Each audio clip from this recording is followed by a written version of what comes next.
প্রিয় দর্শক আসসালামু আলাইকুম, welcome back to my channel Ishrat Jahan blog চ্যানেলে আপনাদের সবাইকে জানাই স্বাগতম।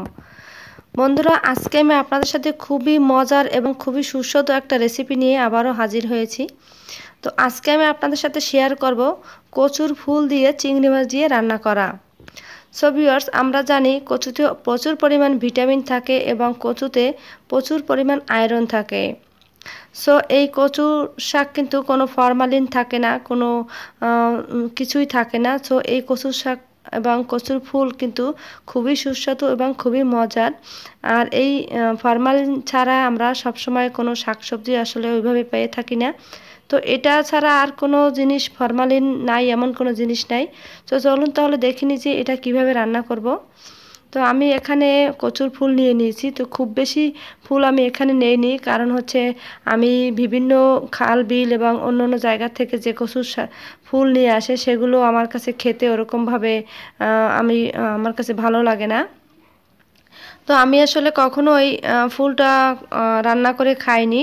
তো আমার বাসায় এক ভাবি থাকে, সে ভাবি আমাকে বলল যে ভাবি এগুলো খাওয়া যায়। তো আমি সে ভাবির কাছ থেকে শুনলাম। আর হচ্ছে আমার নিজস্ব আমাদের পুকুরের পাশেই যে ফুলগুলো হয়েছে আমি সেই ফুলগুলো তুলে নিয়ে আসছি। তো বেশি পাকা যে ফুলগুলো সেগুলো ফেলে দিয়েছি। তো এগুলো আমি কেটে আর ধুবো না। তো আগে আমি ভালো করে ধুয়ে নিয়েছি সুন্দর করে। তো সবগুলো ধুয়ে তারপর আমি এগুলোকে পিস পিস করে কেটে নিব। আর এখানে হচ্ছে আমি আপনাদেরকে দেখিয়ে দিচ্ছি, এটার ভিতরে একটা ফুলের মতো থাকে, যেটা কচুর ফুল থাকে। তো সেই ফুলটা আমরা আগের থেকেই ফেলে দিয়েছি, যার কারণে ওখান থেকে একটু কালো মনে হচ্ছে। তো এটাকে আমি পিস পিস করে রেগুলার সাইজে কেটে নেব। আপনারা অবশ্যই আপনাদের মতো করে পিস পিস কেটে নেবেন। যার যেরকম সুবিধা হয় বা যার যেরকম পছন্দ সে সেরকমভাবে কেটে নেবেন। তো আমি এভাবে আপনাদেরকে দুটো কেটে দেখিয়ে দিচ্ছি। তো এই কচুর ফুলটা কিন্তু খুবই মজার খেতে। অবশ্যই আপনারা এটা বাসায় ট্রাই করবেন। আর ট্রাই না করে কিন্তু বুঝতে পারবেন না যে এটা কতটা মজার আর ইয়াম্মি একটা সবজি। এটা খেতে কিন্তু খুবই ভালো লাগে। তো আপনারা অবশ্যই ট্রাই করবেন। তো আমি এভাবে করে সবগুলো কেটে নিব। আপনারা দেখতে পাচ্ছেন আমি সবগুলো কেটে নিয়েছি। তো আমি ফুলের যে ডাঁটি এবং ফুল সবটাই নিয়ে নিয়েছি এখানে। তো এখন কিন্তু এ পর্যায়ে আমি আর ধুবো না, কারণ আমি প্রথমে ধুয়ে নিয়েছি। তো এখন একটু একটু কালো কালো হয়ে যাচ্ছে। তো এখানে প্রচুর পরিমাণ কচুতে আয়রন থাকে, যার কারণে এটা কালো হয়ে যায় কিছুক্ষণ রেখে দিলে। তো আমি কেটে কিছুক্ষণ রেখে দিয়েছিলাম। এখন কিন্তু আর আমি ধুইবো না। ধোয়ার পর্বটা কিন্তু আগেই আমি শেষ করে ফেলেছি। তো এখন চলুন তাহলে আমরা রান্নায় চলে যাই। কিভাবে আমি এটা রান্না করি এবং কতটা মজার হয় আপনারাই দেখবেন। তো আমি একটা প্যানে কাঁচা ঝাল নিয়ে নিয়েছি। আর 1 কাপ পরিমাণ আমি পেঁয়াজ কুচি দিয়েছি। আর কাঁচা ঝাল এবং মরিচের পরিমাণটা অবশ্যই আপনারা যে পরিমাণে আপনারা কচুর ফুল নেবেন সেই পরিমাণে আপনারা দিয়ে দেবেন। আর আপনাদের ইচ্ছা, যে যেরকম ঝাল পছন্দ করেন সেরকম অবশ্যই রান্না করবেন। তো এখানে আমি দিয়ে দেব চিংড়ি মাছ পরিমাণ মতো। আপনাদের অবশ্যই আপনাদের বলবো যে আপনারা যেভাবে তরকারিটার মানে বেশি কম সেই আন্দাজ করে সব কিছু দিবেন। তো আমি চিংড়ি মাছ আর পেঁয়াজ কাঁচা ঝালটা একটু ভেজে নেব নরম করে। তারপরে এখানে দিয়ে দেব হচ্ছে আদা বাটা আর রসুন বাটা 1/2 চা চামচ করে। আর ওখানে 3 টেবিল চামচ পরিমাণে পেঁয়াজ বাটা। তো এই পেঁয়াজটা আর রসুন আর আদাটা আমি একটু ভেজে নেব যাতে কাঁচা গন্ধটা না আসে। তো সেই পর্যায়ে আমি ভেজে নিয়ে তারপরে বাকি উপকরণগুলো দিয়ে দেব। তো আমি মশলাটাকে ভালো করে ভেজে নিয়েছি। এখন সামান্য একটু পানি দেব। পানি দিয়ে মশলাটাকে ভালোভাবে কষিয়ে নেব। আর এখন আমি দিয়ে দেব হলুদ পাউডার, মরিচ পাউডার। তো এখানে আমি নিয়েছি 1/2 চা চামচ জিরা পাউডার এবং হলুদ পাউডার আর মরিচ পাউডার। সব কিছু আমি 1/2 চা চামচ করে নিয়ে নিয়েছি, কারণ আমার পরিমাণে খুবই কম সবজি। আর আপনারা যদি বেশি নেন তাহলে অবশ্যই পরিমাণটা বেশি দিয়ে দেবেন। আর এখানে কচুর শাকে হালকা একটু ঝাল হলে আমার কাছে ভালোই লাগে। দিয়ে দিচ্ছি স্বাদ মতো লবণ, কারণ হচ্ছে কচুর শাক সবাই জানেন যে গলা চুলকায়।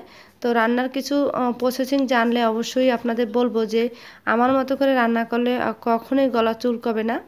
কারণ আমি নিজে খেয়ে দেখেছি যে এরকম রান্না করলে কখনোই গলা চুলকাবে না। অনেকেরই হয়তো অনেক ভয় থাকে অনেক সময় যে কচুর শাক খেলে গলা চুলকায়। তো অবশ্যই বলবো যে আমার মতো করে এভাবে বাসায় ট্রাই করবেন এবং ট্রাই করে অবশ্যই আমাকে আপনারা ভিডিওতে কমেন্ট করে জানাবেন যে আপনাদের টা কেমন হলো আর আমার সাথে আপনাদের মিল কেমন। তো আমি একটু মশলাটাকে ভালোভাবে কষিয়ে দেন আমি অ্যাড করে দিচ্ছি কচুর ফুল যেগুলো আমি কেটে রেখেছিলাম সেগুলো আমি অ্যাড করে দিয়েছি। তো এখানে আমি একটু 2 মিনিটের মতো কষিয়ে নেব এটাকে। আর এটা একটু ঢাকনা দিয়ে ঢেকে রাখবো 2 মিনিটের মতো কষিয়ে। তারপর আমি সামান্য একটু পানি দিয়ে দেব। তো আমি 2 মিনিটের মতো কষিয়ে নিয়েছি। দেখতে পাচ্ছেন যে অনেকটাই কিন্তু সফট হয়ে আসছে। আর কচুর শাক বা কচুর ফুল সবটাই কিন্তু বেশ দ্রুত নরম হয়ে যায়। আর এখানে আমি আপনাদেরকে একটা জিনিস সাজেস্ট করব, সেটা হচ্ছে এখানে আমি দেখতে পাচ্ছেন যে সামান্য একটু পানি অ্যাড করেছি। তো এই পানিটা কিন্তু অবশ্যই আপনাকে গরম পানি দিতে হবে। আর যদি আপনি এখানে ঠান্ডা পানি ইউজ করেন সেক্ষেত্রে কিন্তু অবশ্যই গলা চুলকাবে। আমি দেখতে পাচ্ছেন যে আলাদা করে ফুটিয়ে গরম পানি, সেই গরম পানিটা এখানে ইউজ করছি। তো এভাবে আমার মতো করে যদি রান্না করেন এবং গরম পানি দেন তাহলে কিন্তু আমি আপনাদেরকে বলবো যে কখনোই গলা চুলকাবে না। আর খেতেও কিন্তু খুব ইয়াম্মি এবং স্বাদের একটা জিনিস। আর এটা কিন্তু সবাই অ্যাভেলেবেল খায় না, কিন্তু যারা খেতে জানে তারা কিন্তু খুবই মজা করে খায়। আমি বলবো যে এটা এত স্বাদের হয়েছে যে আমার কাছে মনে হয়েছে যে মাছ মাংসের থেকেও এটা আমার কাছে খুব ভালো লেগেছে। আপনাদের কাছে কেমন লাগে অবশ্যই আমাকে কমেন্ট করে জানাবেন। তো আমি একটু হালকা চাপ দিয়ে ভেঙে ভেঙে দিচ্ছি আর ঢাকনাটা তুলে একটু নাড়াচাড়া দিয়ে দিচ্ছি। আবার আমি ঢেকে তারপরে রান্না করব আরও কিছু সময়, যাতে আরও পুরোটা সেদ্ধ হয়ে এবং পানিটা শুকিয়ে যায়। তো আমার রান্নার কিন্তু অনেকটাই পানি শুকিয়ে গিয়েছে আর বেশ তেলটা উপরে চলে আসছে অলরেডি দেখতে পাচ্ছেন। আমি আরও একটু শুকিয়ে নেব, তার কারণ হচ্ছে কচুর শাকটা যত আপনারা শুকিয়ে নেবেন রান্নার শেষে, মানে পানিটা যেন একেবারেই না থাকে, সে পর্যায়ে কিন্তু কচুর যে একটা শক্তি থাকে, চুলকানোর যে একটা শক্তি থাকে, সেই শক্তিটা কিন্তু কমে যায়। তো এভাবে আমি আরও মিনিট খানেক রান্না করব। তো দেখতে পাচ্ছেন যে আমি কিন্তু এটা অলরেডি শুকিয়ে নিয়েছি। তো আমি আরও একটু শুকিয়ে নিচ্ছি এবং তেলটা উপরে চলে আসছে।